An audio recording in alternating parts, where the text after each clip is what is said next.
Ambarish and Monika हमारे बहुत ही अच्छे दोस्त और one of the most respected diamonds in Amway India. उनके साथ ये उनकी टीम के लिए हमने बात की और उनके साथ ये चैट शो हुआ और बहुत मज़ा आया। And I am very glad that the video has come out to be really nice and I am very glad to present it to you and upload it on my YouTube channel.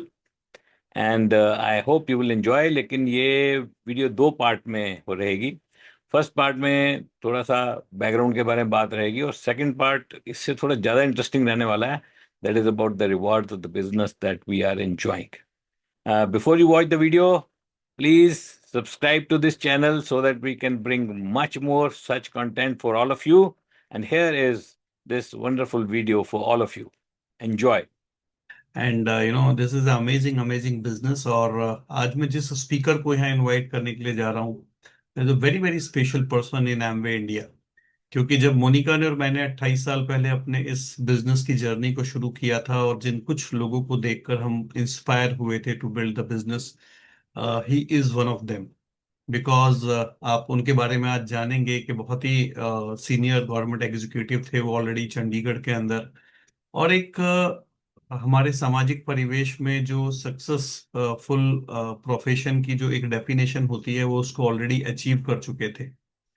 And उसके बावजूद उन्होंने Amway business को करने का decision लिया। ना केवल decision लिया बल्कि बहुत तेजी से ग्रो होने वाली ऑर्गेनाइजेशंस में अनिल जी की ऑर्गेनाइजेशन इंडिया के अंदर आती थी।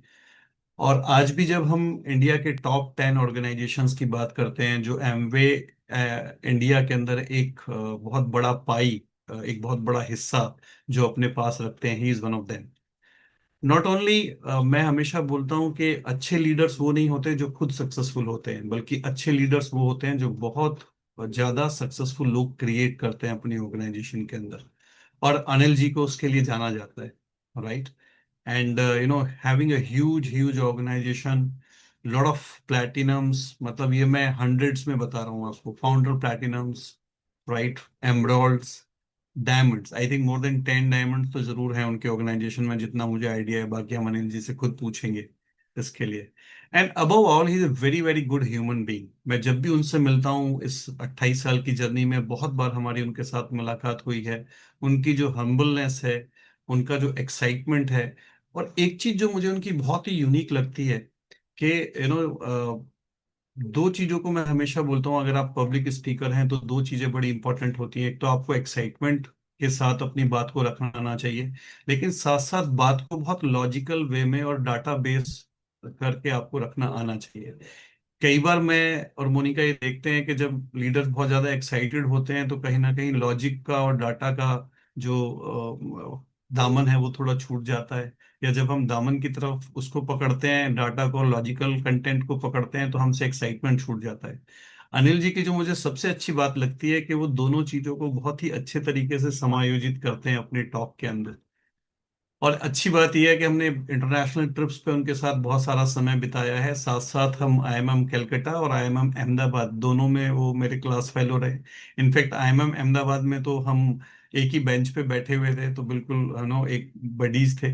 और मुझे आज भी याद है, इवन दो एज में वो मुझसे बड़े हैं, बट सोशल मीडिया पे वो हमसे ज्यादा एक्टिव रहते हैं, लॉजिकल प्रेजेंस है उनकी। तो पहली बार मैंने उनसे ही रील बनाना सीखा था कि रील कैसे बनाई जाती है। तो वो मेरा एक बहुत अच्छा लर्निंग रहा अनिल जी के साथ। तो मैं चाहता हूँ कि ज्यादा समय नहीं लेंगे और आज हम इस सेशन को थोड़ा हम लोग इंटरव्यू के तौर पर कर रहे हैं, जो काफी लोगों की डिमांड आई थी।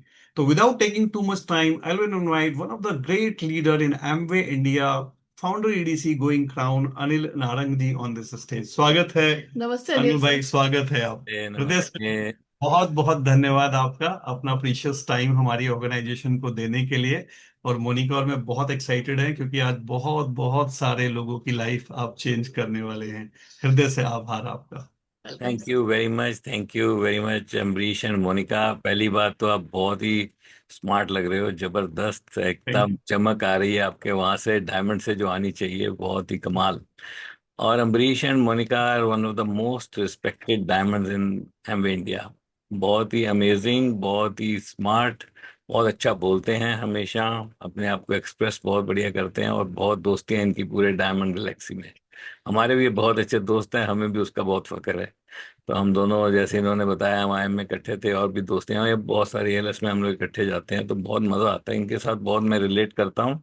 और इन्होंने बहुत बड़ा बिजनेस बनाया है, और बहुत सारे लोगों की हेल्प की है to achieve big in this business. ये बहुत अच्छी दो कम्युनिटी चलाते हैं, एक फिटमी जिसमें लोगों की हेल्प करते हैं अच्छी हेल्थ बनाने के लिए, और दूसरी हैप्पी रिवर कम्युनिटी जिसमें ये गाइड करते हैं कि बायोडिग्रेडेबल प्रोडक्ट अगर हम यूज करते हैं घरों में, तो हमारे जो रिवर्स हैं वो खुश रहेंगे, और अगर रिवर खुश रहेंगे तो हमारी धरती खुश रहेगी, धरती खुश रहेगी तो हम सब खुश रहेंगे।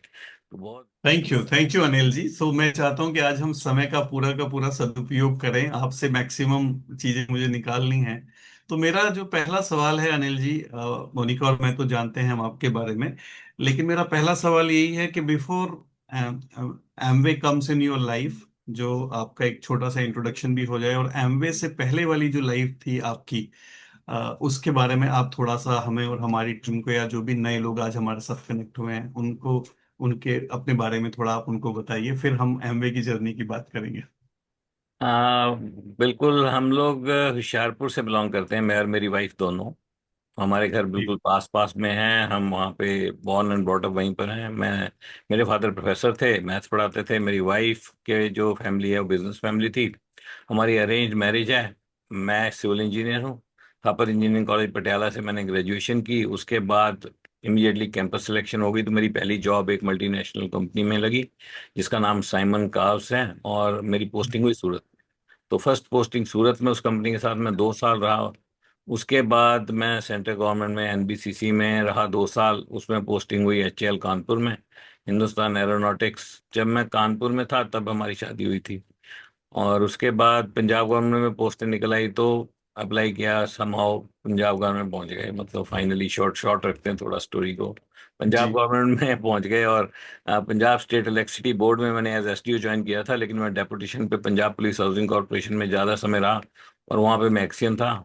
और पंजाब पुलिस के हॉस्टल बनते हैं, थाने बनते हैं, उनके प्रोजेक्ट होते हैं, तो पुलिस लाइंस के अंदर हमारे ऑफिस होते थे, पुलिस वालों के साथ ही घूमते थे हम लोग। तो बहुत सारे प्रोजेक्ट्स किए। तो ये हमारी जी। बैकग्राउंड है छोटी सी इस बिजनेस से राइट। पहले। तो अगर मैं इसको समझता हूँ अनिल जी, और जैसे मैं देखता भी हूँ कि आपने अपना कैरियर एज इंजीनियर शुरू किया मल्टीनेशनल से, और अगर आज से 25-30 साल पहले मल्टीनेशनल कंपनीज के अंदर जॉब से कैरियर स्टार्ट करना, और फिर as a SDO government department में, तो अगर मैं देखता हूँ तो लाइफ में जो लोग सक्सेस के बारे में सोचते हैं, स्पेशली जॉब सेक्टर में, वो आप ऑलरेडी अचीव कर चुके थे बहुत अच्छे तरीके से। तो फिर ऐसा क्या हुआ लाइफ में कि एमवे की तरफ आपका इंक्लिनेशन हुआ? वो जो इनिशियली आपका जो एमवे के साथ इंटरेक्शन शुरू हुआ, वो कैसे आया लाइफ के अंदर, और वो पर्टिकुलर क्या पॉइंट था जब आपने सीरियस डिसीजन लिया कि नहीं, ये बिजनेस मुझे अलोंग विद माय जॉब, इस बिजनेस को करना चाहिए, और इतने बड़े लेवल तक बिल्ड करने का जो आपने डिसीजन लिया, वो एग्जैक्टली कब हुआ? एक्चुअली मैं अपनी जॉब में बढ़िया कर रहा था, और सोशल स्टेटस के हिसाब से हर तरह से हमारे पेरेंट्स बहुत खुश थे। सरकारी गाड़ियों में पहुंच जाना, कहीं भी शादियों में बच्चों के पेरेंट टीचर मीट में, वो सब तो देख रहे थे सब। सोशल स्टेटस तो बहुत हो गया था, लेकिन जॉब में हल्की हल्की सफोकेशन तो रहती है, लेकिन हमने कभी फील तो नहीं की थी। खुद से हम तो जी। अपने आप को सेट ही मान रहे थे एक्चुअली। और हम्म। बल्कि थोड़ी प्रमोशन भी जल्दी हुई थी, आउट ऑफ द टर्न हुई थी। मेरे जो बैचमेट थे, मेरे कॉलेज के बैचमेट, हमारा कॉलेज में ऑलमोस्ट 100% प्लेसमेंट होती है, आज भी तब भी होती थी। तो थापर कॉलेज में प्लेसमेंट बहुत है। तो वो सभी अच्छी अच्छी जॉब्स में थे, लेकिन वो प्रमोट नहीं हुए थे, सरकारी गवर्नमेंट में जॉब वाले बंदे। वो भी एसडीओ थे, मैं एक्सियन था। तो मेरे को बड़ा अच्छा लगता था यार, मेरे को लगता था हमने कुछ ज़्यादा बड़ा कर लिया। और बहुत ही कम लोग थे जिनके पास उस टाइम पे यंग एज में वो एम्बेसडर, सरकारी पर्दे लगे हुए ड्राइवर, ये वो उस तरह का स्टेटस था। तो हम लोग खुश थे अपनी जॉब से। और मेरे brother in law merchant navy में चीफ इंजीनियर हैं, उस टाइम थे मतलब, और अभी तो वो भी रिटायर हैं। तो वो, उनको कहीं से पता चला यार कोई बंदा आ रहा है चंडीगढ़ में जो कि एक बिजनेस लॉन्च करेगा। तो उनको भी नहीं पता था ये क्या होता है ये बिजनेस, हमें भी नहीं पता था। तो वो करनाल में रहते हैं। तो वो आए हमारे घर मोहाली में, ओ- क्योंकि हम मोहाली में थे। तो उन्होंने बताया कि यार ऐसे ऐसे कोई बिजनेस है, वहां चलना है। तो उनके साथ मैं गया था बड़े हाफ हार्टेडली।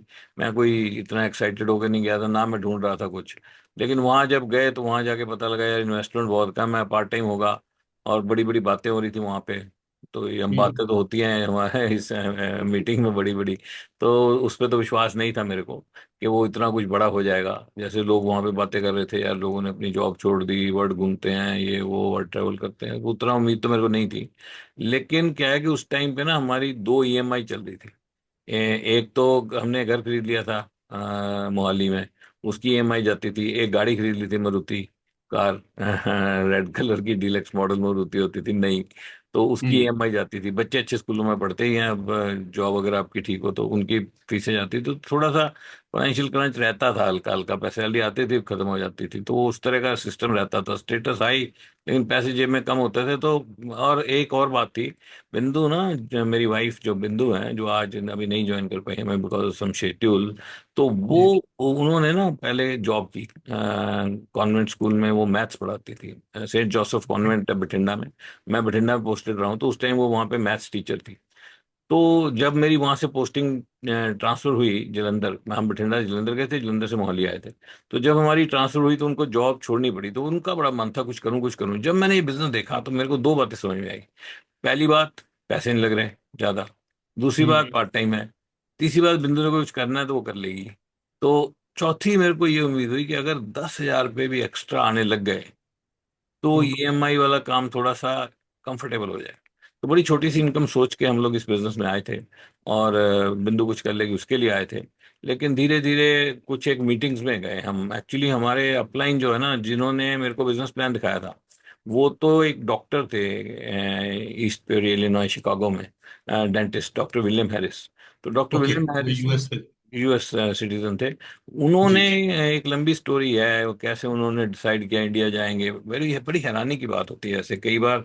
बड़ा अचंभा लगता है यार कि एक अमेरिका में सेटल डॉक्टर, और सिर्फ एक प्लेटिनम लेवल पे, और कैसे उन्होंने डिसाइड कर लिया कि मैं इंडिया में जाऊंगा और इस बिजनेस के लिए काम करूंगा। और हो गया बस। उनकी एक पेशेंट थी एक्चुअली, तो उनके पास दांत दिखाने आई थी, तो वो इंडियन थी। तो उससे उन्होंने बात की कि यार आप किसी को जानते हो। उन्होंने अपने ब्रदर से बात करा दी। ब्रदर ने कहा हाँ हम आ जाओ, आप हमारे पास करते हैं। तो कुछ ऐसा ऐसा सर्कल बना कि वो डॉक्टर हैरिस इंडिया में आ गए। और मेरे brother in law merchant navy में सेल कर रहे थे मतलब वो उनको। यूएस से एमवे बिजनेस करने के लिए इंडिया आए उस समय इंडिया आ गए, जैसा उस समय हो रहा था जी वो भी हम्म लॉन्च से एकदम पहले। ठीक है। हम्म अब मेरे ब्रदर इन लॉ सेल कर रहे थे मर्चेंट नेवी में। उनको कहीं से पता चला यार यहाँ कोई आ रहा है डॉक्टर। तो वो बताने वाला कोई था, मेरे बदलना हमारे घर आ गए क्योंकि हम मोहाली में रहते थे। और मेरे को ले हम्म गए साथ में, मेरे को धक्का धुक्का किया उन्होंने, तू चल यार। मैं उनको कहता रहा यार आप जाए हो, वापस आओगे फिर बात करते हैं, मैं बिजी हूँ, ये है वो है। कहते नहीं यार तू चल, यहाँ चालान बड़े होते हैं तुम्हारे चंडीगढ़ में, फलाना, मेरे को रास्ता नहीं पता। तो मैंने ऐसे ही एक इनसिग्निफिकेंट सा डिसीजन लिया, चलो चलते हैं यार। कुछ मैंने ऑफिस में हमारी बातचीत करी वहां जाके कुछ कि यार ठीक है मेरे को थोड़ा काम है, और मैं निकल के तो उनके साथ चला गया। तो उनके साथ मैं मीटिंग में पहुंच गया। और वहां पे डॉक्टर हैरिस से हमारी मुलाकात हुई। और डॉक्टर हम्म हैरिस ने मेरे को वहां पे जब प्लान बताया, मेरे को नहीं समझ में आया, हम लेट पहुंचे थे। मेरे को कुछ नहीं पता लगा, मेरे को बस उन्होंने लास्ट में प्रोफाइल ऑफ सक्सेस दिखाई डॉक्टर हैरिस ने। तो उस टाइम मैंने सोचा यार इतने बंदे कर रहे हैं, पैसे लग नहीं रहे। तो और एक मैंने और सोचा, मैंने कहा यार हमारे बस में कोई और दुनिया बिजनेस आना भी नहीं हमारे हाथ में, क्योंकि वहां पर ना एक तो पैसे नहीं है, दूसरा टाइम नहीं है। तो दोनों चीजें नहीं है। जॉब करते हैं, टाइम नहीं है, और पैसे जेब हम्म में है नहीं। पैसे तो वैसे माइनस में चल रहे थे। मैंने घर खरीदा ना जब, तो मेरे पास पैसे नहीं थे डाउन पेमेंट के। तो मैंने फादर हम्म से भी उधार ले रखे थे, ब्रदर इन लॉ से भी ले रखे थे, मदर इन लॉ से भी ले रखे, सबके वापस करने वाले थे। तो कर्जा चढ़ा हुआ था। तो पैसे इकट्ठे होते, बैंक में कुछ पैसा नहीं रहता था, 20-25 हजार इकट्ठे होते थे, किसी का लौटाते थे। तो पैसे भी हम्म नहीं थे, और टाइम पैसे नहीं था, इतना बिजी शेड्यूल था। पंजाब में सिर्फ दो ही एक्सीडेंट थे हमारे डिपार्टमेंट में, पंजाब पुलिस हम्म हाउसिंग कॉर्पोरेशन में। मैं मोहाली में था, दूसरा अमृतसर में था। बहुत बड़ा एरिया था, ट्रैवलिंग बहुत थी, घूमते रहते थे इधर। बहुत सारी साइटें चलती थी, कहीं थाने बन रहे हैं, कहीं हॉस्टल बन रहे हैं, कहीं पे बाउंड्री वॉल बन रही है, कहीं पे टॉयलेट ब्लॉक बन रहा है, कुछ ना कुछ बन रहा है बस छोटा मोटा। तो वो बड़े बड़े प्रोजेक्ट भी थे। और पंजाब पुलिस का सेक्रेटरीट भी बन रहा था, वो भी हमारी डिवीजन में था। तो वो हम्म 9 सेक्टर चंडीगढ़ में, वो भी मैं फाउंडेशन से लेके ऑलमोस्ट स्ट्रक्चर तक, वो जब मैं एक्शन था तभी बना था। आगे कंप्लीशन से पहले तो हम लोग छोड़ छोड़ के भाग गए। तो वो जॉब, तो वहां पे जब मैंने देखा बिजनेस, मैंने कहा भाई अपने बस का कुछ और तो है नहीं यहाँ, इसमें चलो घुस जाएंगे, नहीं भी पैसे बने तो जाएगा क्या, कुछ ना कुछ करते रहेंगे। तो और वो हम्म, बोले पैसे भी रिफंडेबल हैं। तो बड़ी छोटी सोच से हम बिजनेस में आए थे एक्चुअली।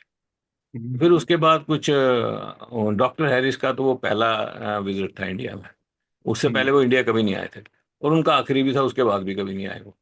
तो ओके, वो एक ही बार आए थे। तो उस टाइम उनसे मुलाकात हो गई, उसके बाद हम उनको मिले भी नहीं, कभी भी नहीं मिले। ओके। तो हाँ, उनसे मुलाकात हो नहीं पाई। अभी तो वो इस दुनिया में भी नहीं है। कुछ समय पहले वो चले गए, तो उनसे मुलाकात नहीं हो पाई दोबारा कभी। लेकिन उन्होंने हम्म, हमें मिलवा दिया कार्ल एंड मार्शा रेडन से, जो राइट। हमारे अपलाइन डायमंड थे। तो वो बड़ी कमाल की बात हुई, वो मेरे बहुत ही बेस्ट फ्रेंड है आज भी मेरे। वो तो बहुत ही उन्होंने इंस्पायर किया, बहुत गाइड किया। तो पहला जो क्लिक था वो कार्ल रेडन की वजह से था, जब मेरी पहली मुलाकात हुई कार्ल रेडन से। तो वो छोटी सी मुलाकात थी 10 मिनट की, लेकिन उस 10 मिनट में उन्होंने मेरा माइंड बहुत ज्यादा चेंज कर दिया था। और मेरे को एक होप हो गई थी यार, कुछ हो है तो है इस बिजनेस में बड़ा। और मैं सोचता हम्म, रहा यार, ये किस बंदे को मिल गया मैं आज, यार वैसे लगता है यार ऐसे बंदे तो हम कभी मिले नहीं जिंदगी में, कैसे मेरी बारे में बात कर रहे हैं, मेरे सपनों की बात कर रहे हैं, मेरे को पूछ रहे हैं मैं क्या करता हूँ, मेरे को सब कुछ पूछ रहे हैं, तो मेरी बारे में बात हो रही है, तो मेरे को बड़ा अच्छा लगा। तो पहला तो क्लिक था हमारे अपलाइन से, हमारी पहली मुलाकात। कार्ल रेडन ने, मैंने किताब भी लिखी है, उसमें भी मेरा उनका वो इंटरेक्शन है उसमें, कि उनके साथ मेरी क्या बात हुई पहले, पहली मुलाकात में। और उसके बाद फिर हम एक मीटिंग में गए थे, बहुत बड़ा एक सेमिनार था दिल्ली में। तो उस हम्म, मीटिंग में गए थे यार, उसमें हमारा एक्चुअली बहुत माइंड चेंज हुआ। मैं दिल्ली में आया, हमें पता नहीं था इस तरह की मीटिंग्स होती है। मैं अंदर घुसा, अंदर घुसते ही बहुत म्यूजिक बज रहा था, और लाइटें लुटे हैं, लेजर लाइट इधर उधर चल रही थी, सामने एक डायमंड पड़ा था स्टेज पे, बड़ा यार स्टाइलिश वो मीटिंग थी। तो उस मीटिंग ने हमारा एक्चुअली माइंड चेंज किया। राइट। तो दो तीन बातें बड़ी इंटरेस्टिंग अनिल हम्म। जी ने बताई कि पहली बात तो ये बिजनेस एक बहुत बड़ी घटना है कि ईश्वर कैसे किसी व्यक्ति को भेजते हैं आपके, तो ये एक बड़ी इंपॉर्टेंट घटना है। दूसरी बात है कि कई बार आप जबरदस्ती भी किसी को लेकर जाते हैं तो उसको बिजनेस समझ में आ सकता है, जैसा अनिल जी के साथ हुआ। अगर हम इस घटना को देखें तो ये बड़ा एक इम्पॉर्टेंट है कि क्योंकि कई बार अनिल जी होता है, लोगों को लगता है कि हम प्रेशर डाल रहे हैं या हम ज्यादा आग्रह कर रहे हैं किसी के साथ, लेकिन एक्चुअली ये काम करता है। हो सकता है जिसके साथ आप थोड़ा प्रेशर डालें, एक पॉजिटिव प्रेशर डालें, और वो आपको अनिल जी जैसे व्यक्ति कोई मिल सकते हैं। तो ये एक बड़ा इम्पोर्टेंट है। और एक चीज जो मुझे बड़ा अच्छी लगी अनिल जी, जो आपने अभी बताया, कि कई बार हम देखते हैं कि बड़े अच्छे गवर्नमेंट प्रोफाइल पे कोई व्यक्ति है तो हम उससे बात ही नहीं करते। हम सोचते हैं भाई ये तो बहुत स्टेबल है लाइफ के अंदर, या इसको तो जरूरत ही नहीं होगी पैसे की, हम इसे अपॉर्चुनिटी कैसे दिखाएं। बट अनिल जी की कहानी से, यहाँ तक की कहानी से ये भी पता चलता है कि वो मतलब उस समय उनको नीड थी पैसे की, क्योंकि उन्होंने घर लिया था। तो हमें कई बार नहीं पता चलता है कि कोई व्यक्ति इतनी अच्छी पोजीशन पे है तो भी उसको हो सकता है कुछ फाइनेंस की जरूरत पड़ रही हो, क्योंकि अच्छे लोग ही अच्छी चीजों के बारे में, बड़ी चीजों के बारे में सोचते हैं और प्लानिंग करते रहते हैं। तो ये तो बड़ा अच्छा अनिल जी आपने बताया। अब मेरा एक क्वेश्चन है जो बड़ा इंपॉर्टेंट है आपको, जो इनिशियली कुछ जो चैलेंजेस आए, मैं वो जरूर जानना चाहूंगा। क्योंकि कई बार एमवे बिजनेस में जो लोग आते हैं या जो लोग मीटिंग में भी हैं जो कर रहे हैं इस बिजनेस को, वो इनिशियल चैलेंजेस से बड़ा घबरा जाते हैं कई बार। तो आप अपने थोड़े से चैलेंजेस के बारे में बताइए कि क्या इनिशियल चैलेंजेस आए थे और कैसे आपने उनको ओवरकम किया, या वो क्या चीजें थी जिनकी वजह से आप ओवरकम कर पाए उन चैलेंजेस को। एक्चुअली अमरीश, क्या है कि चैलेंजेस तो बहुत थे उस टाइम पे। अगर आज देखें तो बिजनेस करना तो बहुत आसान हो गया है। उस टाइम तो हमारे पास फोन ही नहीं था पहली बात तो। अगर ट्रू। कोई मीटिंग फिक्स भी कर लो और बाई चांस चेंज होगी तो बताना कैसे है, पहले तो पहले पहले मीटिंग फिक्स कैसे बतानी है, उसके बाद हाँ। चेंज कैसे बतानी है। तो बड़ा उस टाइम चैलेंजेस बहुत ज्यादा थे। दूसरी जो बड़ा चैलेंज वो ये था कि हमारे चंडीगढ़ में कोई ऑफिस नहीं था एमबे का। ठीक है, हम्म, तो कंपनी ऑफिस है नहीं, तो किट होती थी उस टाइम पे, पहले वोचर पैक होते थे। तो वोचर पैक मिलता था, और वोचर पैक को भरते थे, फिर उसके बाद किट आती थी, तो वो नहीं मिलते थे। तो बड़ी दिक्कत थी, प्रोडक्ट नहीं मिलते थे, ऑर्डरिंग नहीं होती थी, क्लोजिंग करने दिल्ली आना पड़ता था। तो हम्म। चैलेंज ही चैलेंज थे। मतलब आज तो बिजनेस इतना आसान हो गया, हम लोग यहाँ मीटिंग कर लेते जूम पे, उस टाइम पे तो हाँ, बीबीएस और उस समय तो प्रोडक्ट भी 6 थे हमारे पास केवल। 6 प्रोडक्ट, और बीबीएस होता था दिल्ली में। तो हम्म, मतलब क्या है, वहां पे बीबीएस नहीं होता था, चंडीगढ़ में कोई ऑफिस नहीं था। तो हम लोग तो वो सोचते हैं चंडीगढ़ में कभी ऑफिस आ जाए तो पता नहीं हम क्या कर देंगे, मतलब ऐसे लगता था। लेकिन क्या था कि जब हमने कुछ सेमिनार्स अटेंड किए, बड़े, तो हमने उस तरह के सेमिनार अटेंड नहीं किए थे। हम लोग आए हम्बल बैकग्राउंड से। हम लोग बेसिकली गलियों में रहते हैं, मोहल्लों में, छोटी छोटी गलियां हमारे आज भी वहाँ पे रहते हैं मेरे मदर इन लॉ। तो हम जाते हैं तो हमारी गाड़ी बहुत दूर खड़ी हो जाती है, वहाँ पे पार्किंग करने के हम्म। बाद हम लोग एक ई रिक्शा लेते हैं, उस पे सामान लेके आते हैं घर जाने के लिए। कई बार वो ई रिक्शा भी घर थोड़ी सी जो अगर बड़ी हो तो वो भी नहीं अंदर पहुंचती, फिर वहां से पैदल जाते हैं। तो इस बार मैंने एक वीडियो बनाई, वहां पे ई रिक्शा आ गई थी अंदर, तो मैं देखा यार ये पहुंच जाएगी आगे तक। तो उसकी मैंने वीडियो बनाई, कुछ लोगों को दिखाई, लोग कहते हैं यार अभी वहीं रहते हो। मैंने कहा हाँ यार अभी वहीं रहते हो, उसको छोड़ना भी नहीं चाहते। तो हमने ना दुनिया में देखा कुछ नहीं था एक्चुअली सिवाय पढ़ाई के। हम लोग पढ़ाई पे फोकस रहे यार। मैट्रिक में मेरा नेशनल स्कॉलरशिप था, डिग्री मेरी बीटेक ऑनर्स में थी, पोस्ट ग्रेजुएशन जो मैंने करी इंडस्ट्रियलेशन पर्सनल मैनेजमेंट उसमें गोल्ड मेडल था। जहाँ गए पढ़ाई करते रहे। तो हमने सोचा यार पढ़ पढ़ के ना जिंदगी बन जाएगी, वही एक फार्मूला पता था, क्योंकि हमारे पेरेंट्स आए थे पाकिस्तान से और उन्होंने भी पढ़ाई से जिंदगी बनाई थी। उन्होंने भी एक बड़ा अच्छा लेवल बना लिया था, वो प्रोफेसर तक चले गए, और कभी वो फ्रूट की रेडी लगाते थे और टांगा चलाते थे, वहां से वहां तक पहुंचे पढ़ाई के थ्रू। तो उन्होंने कहा बेस्ट तरीका पढ़ाई है। और वो तब भी था, आज भी है, हमेशा रहेगा, पढ़ाई तो अच्छी चीज है ही है। तो हम लोग उसी पे फोकस थे। तो हमने देखा कुछ नहीं था। जब हमने यहाँ के सेमिनार्स कुछ अटेंड किए ना, तो हमें लगा यार ये हम कौन सी दुनिया में आ गए। तो बेसिकली ये बिजनेस ना हमारे दिल में घुस गया पूरी तरह से, और हमारे दिल पे दिमाग पे चढ़ गया जुनून।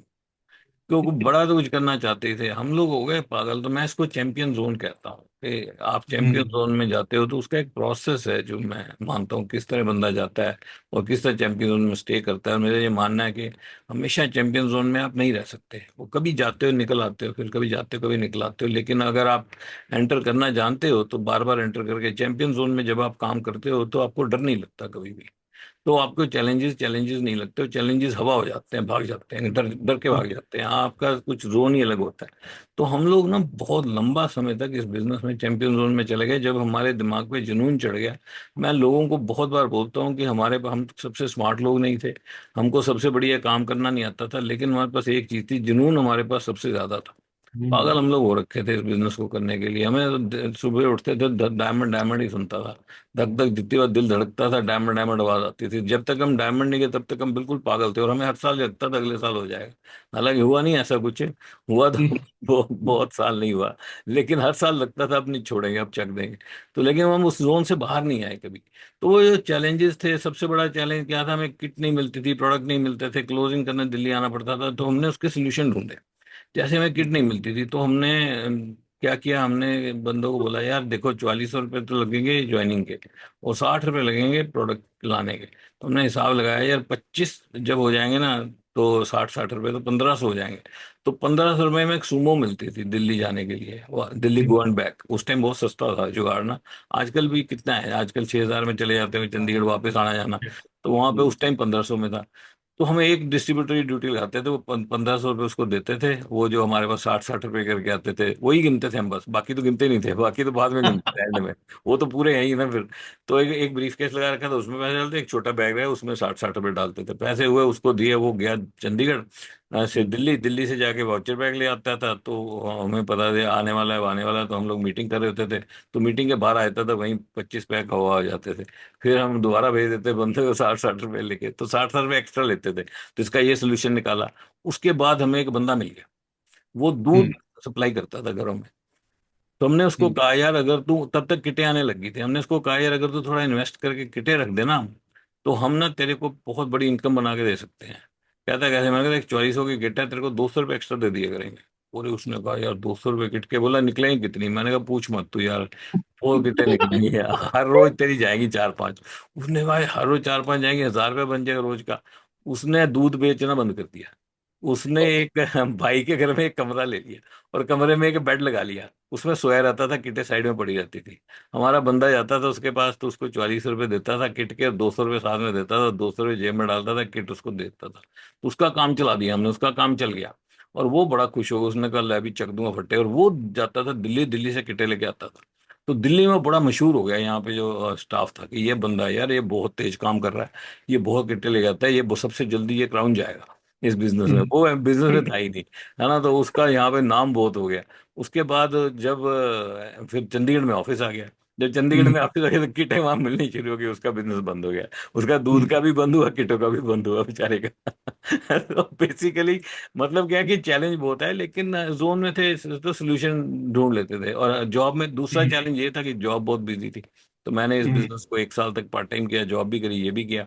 तो वो भी एक हम्म। चैलेंज था, लेकिन ना जब आप जोन में होते हो, चैंपियन जोन में चले जाते हो, सोल्यूशन जल्दी मिल जाते हैं। तो कोई भी हम्म। दुनिया, मेरा ये मानना है, दुनिया में कोई ऐसी प्रॉब्लम नहीं जिसका सोल्यूशन नहीं है। ऐसी राइट। प्रॉब्लम आती नहीं है। एक्चुअली कहते हैं भगवान सोल्यूशन पहले भेजता है, प्रॉब्लम बाद में भेजता है। लेकिन आपको हम्म। सोल्यूशन ढूंढना होता है। वो आपको मिल गया, बात खत्म है। और मिलता उसको है जो जोन में होता है। तो हम लोग तो पागल थे ही, तो हम लोग पागलों की तरह लगे हुए थे, तो हमें तो मिलने थे सोल्यूशन, तो सोल्यूशन सारे मिल गए, हमें चैलेंज कोई आया नहीं। वेरी आए गुड, होंगे, बहुत हमें नहीं बढ़िया। लगे। ठीक है अनिल जी, बहुत ही बढ़िया। इनफैक्ट मैं रिलेट कर रहा हूँ क्योंकि बिल्कुल इसी फेज से हम लोगों ने भी गाजियाबाद में बिजनेस बिल्डअप किया, पर चूंकि गाजियाबाद तो फिर भी दिल्ली के पास था, तो हम लोगों को इतना चैलेंजेस नहीं आया। हम लोगों ने, मुझे याद है कि 98 में एक छोटा सा एडीसी गाजियाबाद में खोल लिया था, इन्वेस्टमेंट करके तीन चार लोगों ने प्रोडक्ट्स ला के रख दी और एक रजिस्टर मेंटेन कर दिया था। तो ये बिल्कुल। बहुत ही बढ़िया आपने बात बताई कि जो लोग सॉल्यूशन ओरिएंटेड होते हैं वो हमेशा सॉल्यूशन ढूंढ लेते हैं, वो प्रॉब्लम्स को नहीं देखते। सो बहुत ही बढ़िया, ज्यादा बढ़िया क्लबिंग, बहुत ही बढ़िया कन्वर्सेशन जा रहा है। और मुझे तो बहुत ही कुछ बातें तो मुझे भी आज पहली बार अनिल जी से जानने का मौका मिल रहा है उनकी जर्नी के बारे में।